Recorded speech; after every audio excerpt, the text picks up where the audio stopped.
الله لا اله الا هو الحي القيوم. عجیب آیات آیت الکرسی. دا اکثر خلق دا آیات یادوي او په کار دی چې باید هر مؤمن مسلمان ته د آیات یاد وي. آیت الکرسی په باره کې احادیث مبارکو کې دا راځي، نبی علیہ السلام مبارک فرمایي چې سید آیه القرآن، د قرآن په آیاتونو کې سردار آیات چې د آیت الکرسی دی. رسول الله صلی الله علیه وسلم فرمایي چې کوم انسان سهار آیت الکرسی وایي بیگا پورې به الله دا انسان د شرونو نه محفوظ کی. کوم انسان چې د شپې د آیات ولولي تر سبا پورې به الله پاک د هر قسم مصیبتونو نه دا محفوظ کی، الله به حفاظت او ساتنه کی.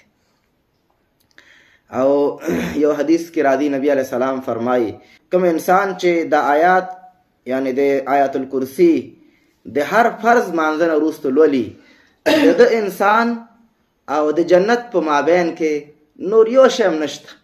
یوازې یوه پرده ده چې هغه څه شی دی، هغه د مرګ پرده ده.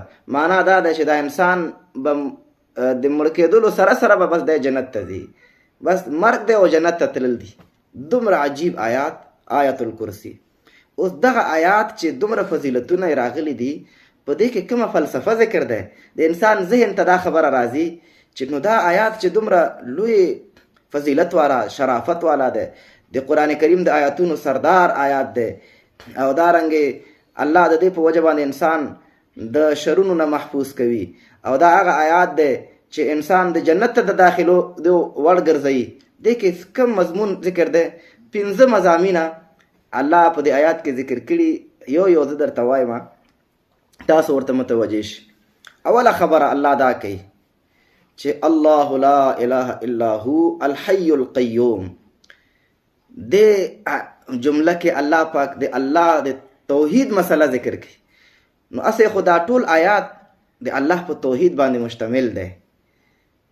لکه څنګه چې سورۃ اخلاص په سورتونو کې هغه سورتو چې هغه کې د الله د توحید مسله ذکر کېدله او ډیر عجیب انداز سره، نو دا صورت دا آیات په آیاتونو کې هغه آیات ده چې د الله د توحید د الله د یووالي مسله ذکر کوي. الله لا اله نشته بل حقدار د بندګۍ. توحید څه معنا؟ توحید دا معنا چې عبادت او بندگی به د الله کوي، عاجزی او زاری او فریاد به الله ته کوي، مرسته او کومک به د الله نه غواړي، او دارنګې اعتماد، باور، یقین دا به په الله وي. د الله نه سوا به یو چا نه ته یره نه کوي، د یو چا نه به ته تمه نه کوي. نو دې ته ویل کېږي توحید. دنیا کې چې څومره خدایان خلکو ټاکلي یا چا خپل ځان خدای ټاکلی، نو ته به د دغې خدایانو قانون نه منې. کم خلک چې په دنیا کې د خدای دعوګران دي، د دې خلکو قانون به نه منې او دوی نه به یریږي نه، دوی نه به تمه نه ساتي، دوی نه به مرسته نه غواړي. دې ته ویل کېږي توحید. دا خبره چې د انسان په رګ رګ کې ننوځي، دا بیا د امریکې نه ډاریږي، دا به د ناټو نه ډاریږي، دا بیا قانون قرآن ګرځي، دا به اساسی قانون چې دی دا قرآن گنی، بل د ځان نه جوړ کړي شوي د انسانانو جوړ کړي شوي قوانین ته به نه تسلیمیږي. د انسانانو جوړ کړي شوي نظامونه او حکومتونه د هغې نه به نه متاثره کیږي. هغه انسانان چې هغوی د خدای دعوه کړی دی، خپل قوانین په خلکو عملی کوي، دا خلک چې دی دې نه به دی متاثره کیږي نه، دی نه به دی ډاریږي نه، او د دوی قانون به دی په خپل ملک او وطن کې عملی کوي نه. نو دې ته ویل کېږي توحید. چې دا نظریه او عقیده د چا زړه ته کوز شو، نو دی به د چا نه ډاریږي. نو ځکه دغه انسان بیا د جنت مستحق ګرځي چې نبی علیہ السلام فرمایي دا آیات یوازې ویل نه دي، چې په دې آیات کې کوم شیان الله پاک ذکر کړي دي، کوم عقاید، دغه عقیده به ستا په رګو او ستا په دماغ کې، ستا په زړه کې ناست وي، ستا په رګ رګ کې به دا ننوځي. توحید د الله د یووالي خبره. نو دې جمله کې الله دا ذکر کړی، الله لا اله نشته بل حقدار د بندګۍ. او نشته بل څوک داسې چې د هغې د قانون ومنلی شي، د هغې نه د یره وکړی شي، د هغې نه د تمه وکړی شي، د هغې نه د مرسته وغوښتلی شي. مرسته او کومک به یوازې د الله نه غواړي. دنیا کې بل څوک داسې شته دی نه چې موږ د هغې ته محتاجه شو چې هغه د موږ چې په رسمیاتو باندې وپېژني، بلکې موږ به خلک په رسمیاتو پیژنو. که موږ څوک په رسمیاتو ونه پیژند، دا خلک به د دنیا د نقشې نه خدای ورکوي. نو لا الحی، الله ژوندی دی. ګوره موږ او تاسو هم ژوندي یو، خو موږ یو وخت کې ژوندي نه وو، نو یو وخت کې به بیا موږ مړه کېږو. خو الله ژوند بیا داسې نه دی. زموږ ژوند عطایي دی، راکړی شوی ژوند دی، او بل فنا پې راځي.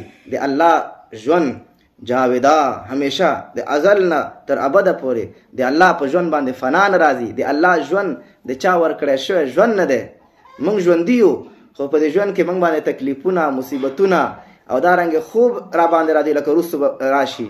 خو الله رب العزت د دې ټولو شیانو نه پاک القیوم، نظام چلوونکی دی د ځمکې او د آسمانونو، د شپې او د ورځې، او د څوک د باچا کولو، څوک د ګدا کولو، دا ټول نظام د الله په لاس کې دی. د چا د مرګ فیصلې، د چا د ژوند فیصلې، د چا د عزت فیصلې، د چا د ذلت فیصلې، دا ټول الله کې. دا عقیده باید موږ ستاسو برابر شي. لا تأخذه سنة ولا نوم له ما في السماوات وما في الارض. دلته هغه دویم عقیده ذکر کوي چې دې عقیده ته وایي د طاقت عقیده، قوت، اقتدار، حکومت. دا به ته د الله منې، بل حکومتونه، بل قوتونه، بل طاقتونه دا به ته نه منې.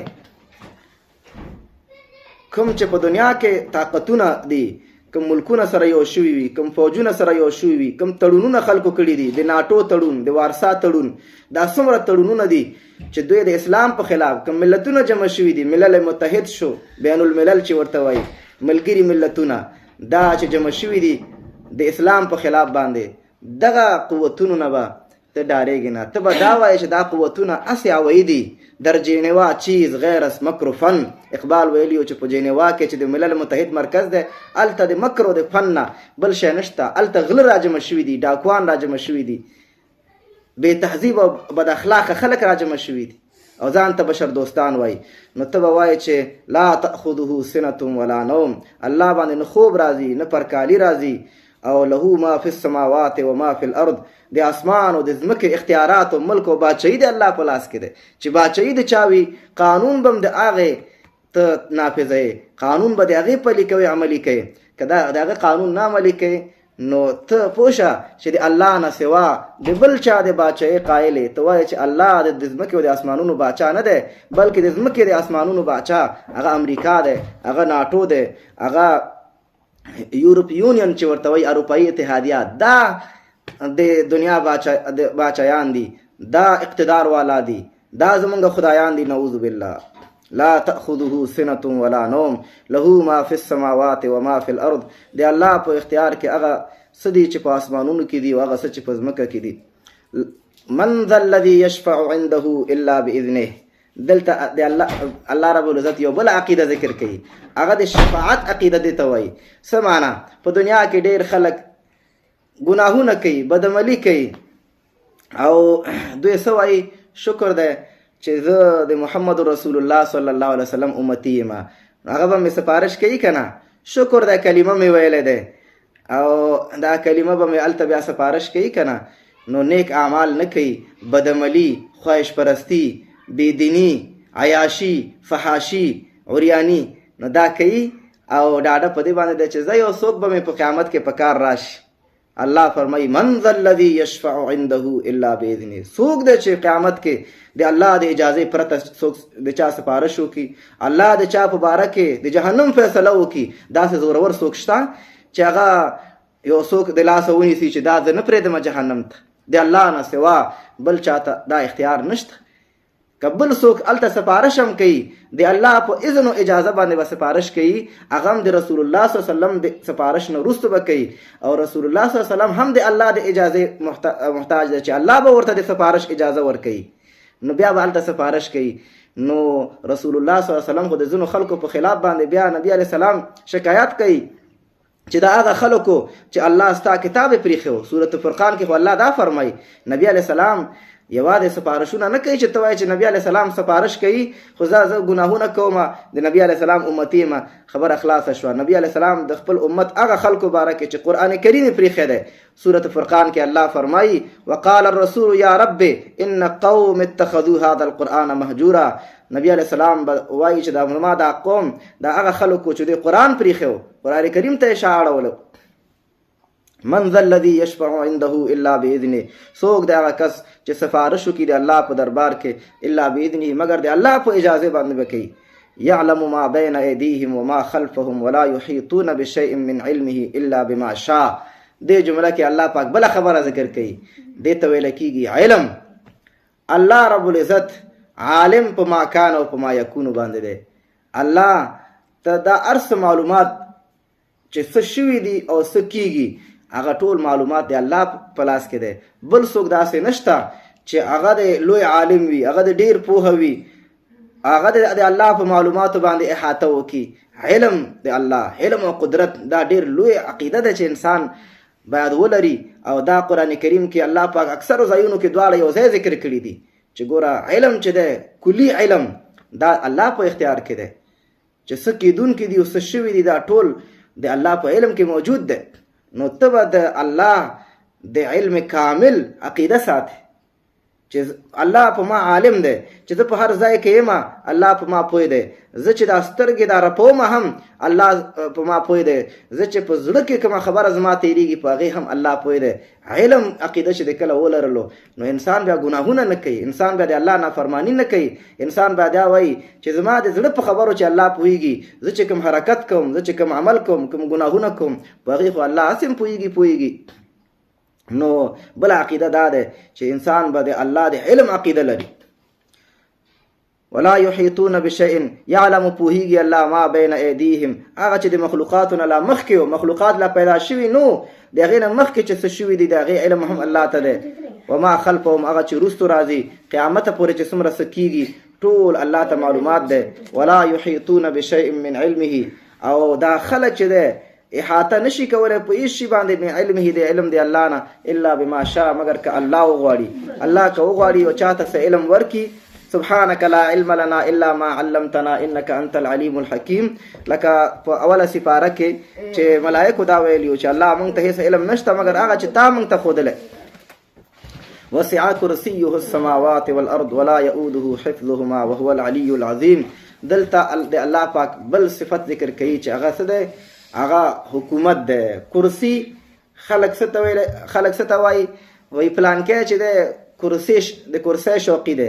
کرسي داسې نه چې کوم چوکۍ وي نو خلک هغې پسې ګرځي هغه چوکۍ، مراد ترېنه اقتدار او قدرت د حکومت دی.